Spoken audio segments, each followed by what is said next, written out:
오늘도 클릭해주셔서 감사합니다. 구독과 좋아요 부탁드립니다.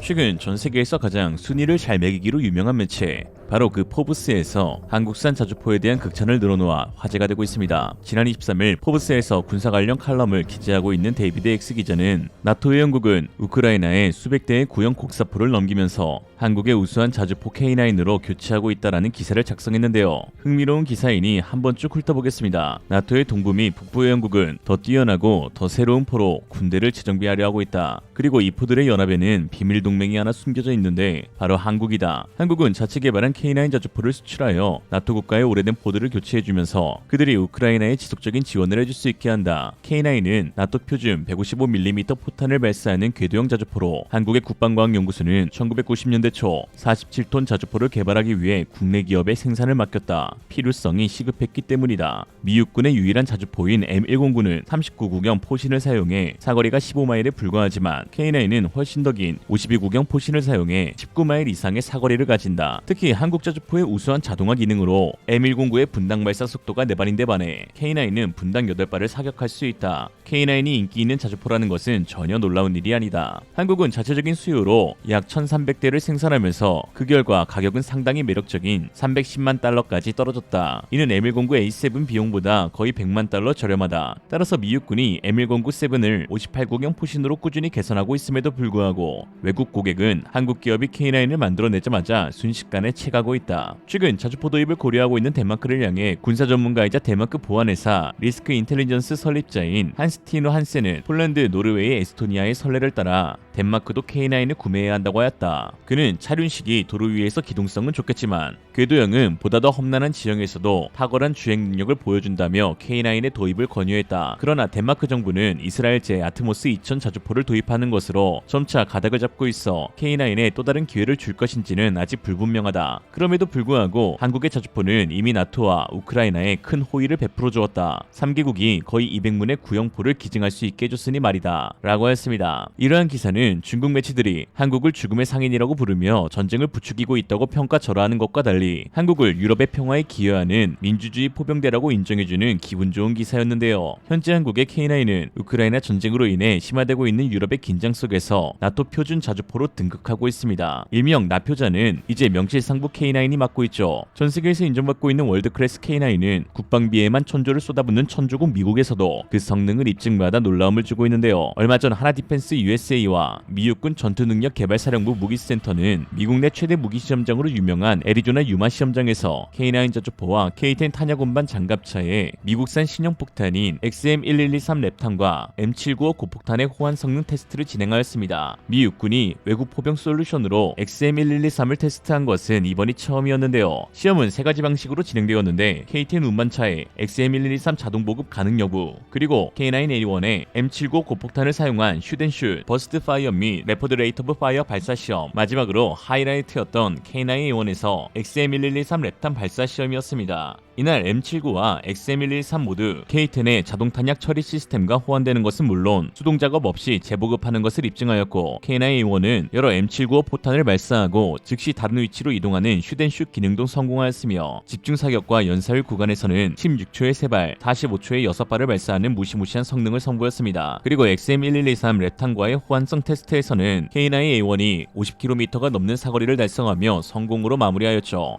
미 육군 관계자 조는 K9의 확장된 사거리, 사격 및 빠른 발사, 높은 발사 속도 외에도 K9 및 K10 차량과 미국 탄약 및 장약의 완전한 상호 운용성을 보여주면서 모든 크레다 목표를 성공적으로 충족했다라고 말했습니다. 여기서 한 가지 의문점이 드는 것이, 그렇다면 왜 갑자기 미 육군은 K9 자주포를 불러들여 자국의 신형 포탄 호환성 테스트를 진행했던 것일까요? 결론부터 말씀드리면 K9이 나토 표준을 넘어 서방 표준 자주포로 발전하자 K9 자주포의 추가 보급량에 맞춰 자국의 신형 포탄도 함께 판매하길 원해서입니다. 이렇게 말씀드리면, 아니 미국은 M1299 차세대 자주포를 개발 중으로 내년 양산에 돌입하는데 무슨 K9에 포탄을 껴서 판매하려고 하겠냐 이 자해모사 라고 하실 수 있는데요. 여기에 답변을 드리기 위해서는 우선 그 미국산 차세대 자주포라는 M1299 자주포에 대해서 한번 짚어봐야 합니다. M129 자주포는 미국의 사거리 연장형 자주포 사업 ERCA의 계획의 일환으로 2019년부터 BAE 시스템이 개발 중인 155mm 자주포입니다. 팔라딘이라는 이름으로 유명한 M109 자주포 차체를 기반으로 설계되어 사거리를 대폭 향상시킬 목적으로 개발되었는데요. M129 자주포의 가장 큰 변화는 구경이 대폭 늘어났다는 데에 있습니다. 기존 운영하던 팔라딘 자주포가 39 구경을 사용해 왔었는데 M129 자주포는 길이 무려 9m에 이르는 58 구경으로 엄청 길어지면서 더욱 향상된 사거리를 가져갈 수 있게 되었죠. 얼마 전 M129 자주포에서 M982 엑스칼리버 유도폭탄과 XM1123 랩탄에 유도키트인 PGK를 장착해 발사한 장면이 공개가 되었는데 무려 65km 밖에 세워둔 SUV 차량을 한치의 오차도 없이 정확히 맞춘 장면이 공개되어 입을 쩍 벌어지게 하였습니다. K9이 현재 52구경을 사용하고 있으니 M129 자주포보다는 상대적으로 짧은 사거리를 가지게 되는데요. 그럼 뭐 차세대 자주포라고 불릴만 하네 라고 생각하실 수 있지만 사실 M129 자주포는 신형이라고 부르기에는 조금 민망한 수준의 자주포입니다. 자주포 자체만 놓고 봤을 때는 58구경이라는 것을 제외하면 특별한 점이 없기 때문인데요. M129 자주포의 첫 프로토타입은 M109A6 팔라딘의 차체를 그대로 가져와 적용하였는데 엔진은 디트로이트 디젤로 405마력에 불과하며 서스펜션도 구형 토션바입니다. 두 번째 프로토타입은 최근 개발된 M109A6를 가져왔다고 하나 사실 이마저도 커민스 디젤 엔진을 사용해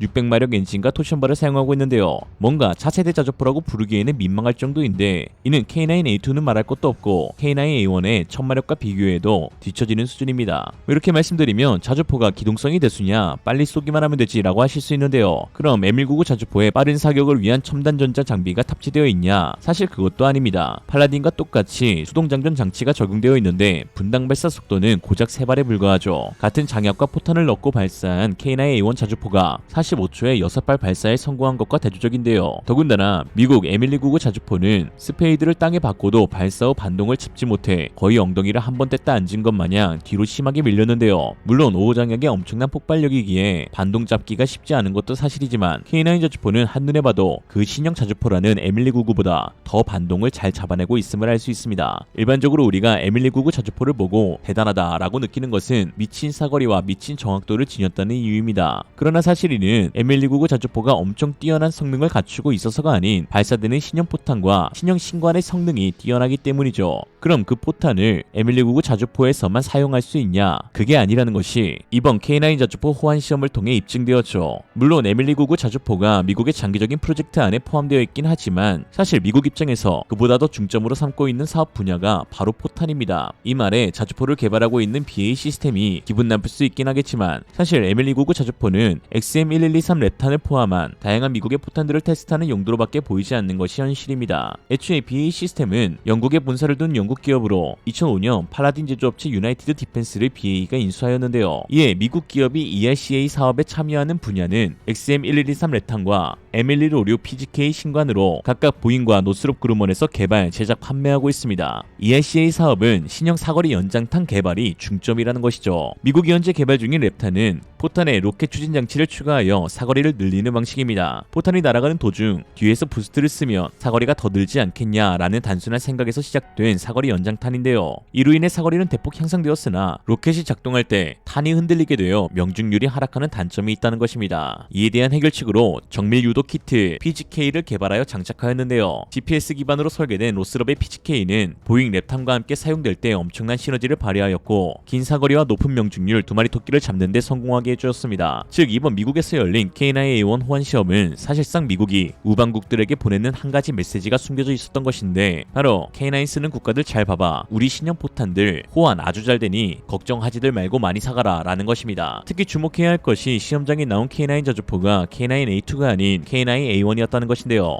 이미 시제기가 출고까지 완료된 A2 버전이 아닌 구형 A1 버전으로 호환 테스트를 진행한 것은 유럽과 나토 및 서방 진영에서 운용되고 있는 K9 자주포가 현재까지 모두 A1 버전이었기 때문입니다. 미국의 속내는 K9 자주포의 우수성을 선보이기 위함이 아니었고 그렇다고 자국산 차세대 자주포의 성능을 알리기 위함도 아니었으며 오직 XM1123 신형 랩탄과 M1156 PGK 신관이 나표자, 나토 표준 자주포인 K9과 호환 잘 된다는 것을 공표한 것입니다. 팔려고요. 뭐 한국 입장에서도 딱히 나쁠 것이 없는 게 노스로 PGK 같은 경우는 한국군에서도 소요가 제기되고 있어 도입을 추진하고 있고, 또 미국이 한국의 K9을 콕 집어서 테스트를 진행하므로 사실상 K9 자주포가 명실상부 서방 민주진영 국가들의 표준 자주포가 됨을 알리기도 한 계기가 된 것이기 때문입니다. 무튼 미국은 정말 타고난 장사꾼들이 맞는 것 같은 게 자주포로는 승부 못 볼 것 같으니 그새 K9 불러다가 포탄 호환 진행하는 거 보면 대단하다는 생각이 듭니다. 장사거리보다 장사거리가 목적이었던 듯. 더군다나 XM1123 신형 랩탄은 미국 보잉과 함께 노르웨이와 핀란드 소유인 남모가 함께 개발하고 있는데요. 노르웨이와 핀란드 모두 K9 자주포를 도입해서 운용하고 있는 국가들이니 추후 사용은 확정적이라고 볼 수 있어 뭐 이쯤 되면 K9 자주포에 대한 탁월한 성능과 가격 경쟁력을 미국도 인정하고 있는 분위기입니다. 한편 K9-2에서는 두 가지 불로 K9A2-1 그리고 K9A2-2가 진행되는데요. K9A2-1에서는 완전 자동 장치가 탑재되고 K9A2-2에서는 58 구경으로 변경되는 계획을 추진하고 있습니다. 현대 위아에서 포신을 개발하고 있는 중이죠. K9A2-2에서 52 구경장을 사용하게 되면 뭐 워낙 정평이 나 있는 K9 차체이니 BAE 시스템이 개발한 M1299 자주포보다 훨씬 더 빠르고 안정적이며 더 긴 사거리를 보유할 수 있을 것으로 보입니다.